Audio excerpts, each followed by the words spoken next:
یہ جو نساء لفظ ہے مسلم شریف کے مطابق رسول اللہ صلی اللہ علیہ وسلم نے اس صورت کو اسی نام سے بلایا ہے، اسی نام سے بلایا، نساء کے نام سے۔ نساء امرأہ کی جمع ہے، یعنی نساء کا مطلب ہے عورتیں۔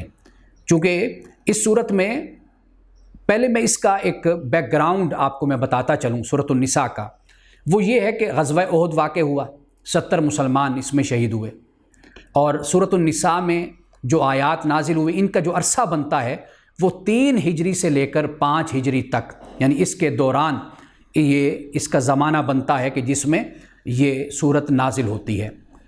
اب اس میں چونکہ 70 مسلمان شہید ہوئے، 70 مسلمان شہید ہونے سے مراد کیا ہے؟ 70 خاندان لاوارث ہو گئے، بے سہارا بے آسرا ہو گئے، اور ہر خاندان میں 5 لوگ ہوں، 10 لوگ ہوں۔ آپ اندازہ کیجئے کہ اس وقت مدینہ میں کوئی اتنی بڑی آبادی بھی نہیں تھی، کتنے سینکڑوں بچے، کتنے سینکڑوں لوگ بے آسرا اور بے سہارا ہو گئے۔ اب اس صورت میں جو آج ہم جہاں تک پڑھ رہے ہیں، یعنی چوتھا پارے کا ہم اختتام کریں گے، اس کو مکمل کریں گے، اس میں 3 باتیں ہیں۔ ایک تو نکاح سے متعلق، بیواؤں سے نکاح، اور دوسرا یتیموں کی سرپرستی، اور تیسرا وراثت کی تقسیم۔ یہ 3 باتیں ہیں۔ بیواؤں سے نکاح کے بارے میں فرما دیا کہ ما طاب لکم من النساء مثنی و ثلاث و رباع، کہ عورتوں میں جو تمہیں پسند ہے، یعنی جن سے تم نکاح کرنا چاہتے ہو، تو وہ 2 3 4 قرآن پاک نے اس کو بیان کیا۔ لیکن اس کا بیک گراؤنڈ پس منظر کیا ہے؟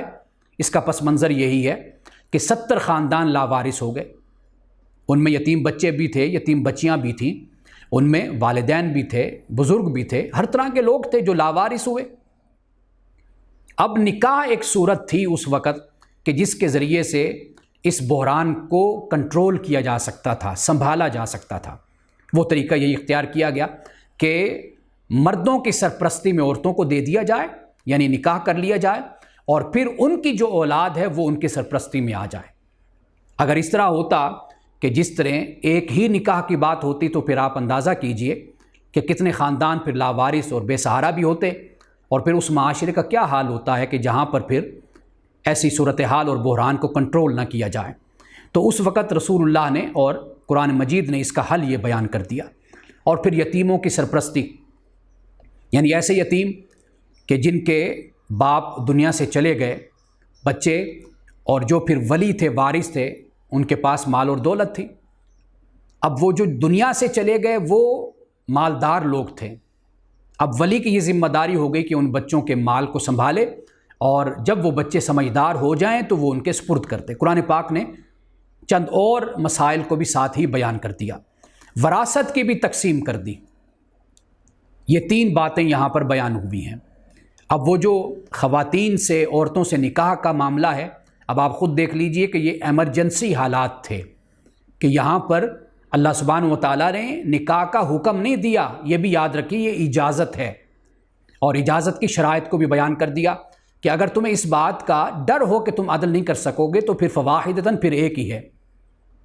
تو اس بات کو بھی ذہن میں رکھنا چاہیے کہ بحرانوں میں اور ایسے غیر معمولی حالات میں بھی اللہ تعالیٰ اگر دوسری، تیسری یا چوتھی کی اجازت دیتا ہے، اس کے ساتھ عدل کی شرط کو لازم قرار دیتا ہے، اور وہاں پر بھی یہ فرماتا ہے اگر عدل نہ کر سکو، اس بات کا ڈر ہو، تو پھر ایک ہی ہے۔ تو گویا کہ پھر معمول کے حالات میں بھلا ایسی کیا اجازت ہو سکتی ہے کہ انسان پھر 2 3 4 کرے اور پھر ناانصافیاں اور ظلم بھی کرتا رہے ساتھ۔